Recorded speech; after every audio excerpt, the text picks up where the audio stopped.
প্রথমে সন্দেহ ছিল যেগুলো ফেলে দেয়, পরবর্তীতে বেঙ্গল মিটদের সাথে আমরা অনেকগুলো সিটিং দিই, দেওয়ার পর তারা আমাদেরকে বোঝাতে সক্ষম হয় যে না, এটা আসলে তারা খাবার পণ্যই, তারা খাবার যোগ্য, তারা তাদের কাছে বিক্রয় করছে।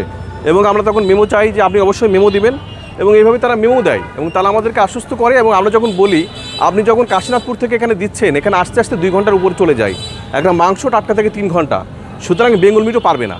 তখন আমি প্রথমে যখন এটা আইন প্রয়োগ করা শুরু করি, তখন ওরা আমাদেরকে বোঝায় যে আমরা একটা বক্স দিচ্ছি, যে বক্সের ভিতরে থাকে প্রচুর বরফ থাকে এবং সেখানে এগুলো ভালো থাকবে, সেখানে 7 ঘন্টা পর্যন্ত থাকবে।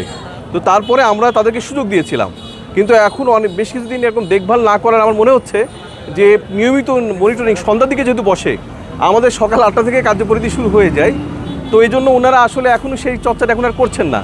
ওনারা যদিও এখানে যে বক্সটা আছে কিন্তু বরফ টরফ নেই, এই জন্য ওনাকে 2000 টাকা সতর্কতামূলক জরিমানা করেছি।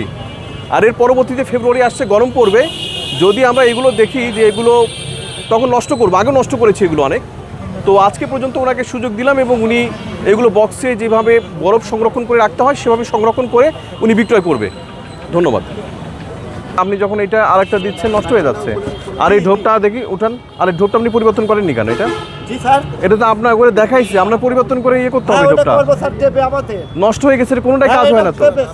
দেখি এ তো কোনো বরফ টরফ কোনো কিছু নেই এখানে। না, আজকে বরফ নেই, দেখেন ভেঙে গেছে, তো বদলাবো স্যার। এইভাবে যদি আপনি মানুষকে সেবা দেন, মানুষকে ইয়ে করবেন, আপনার জন্য অনেক কঠোর শাস্তি আছে। এগুলো আপনাদের যে ডোপ ছিল যেভাবে দেখানো হয়েছিল, এখানে থাকবে বরফ, এইভাবে থাকবে।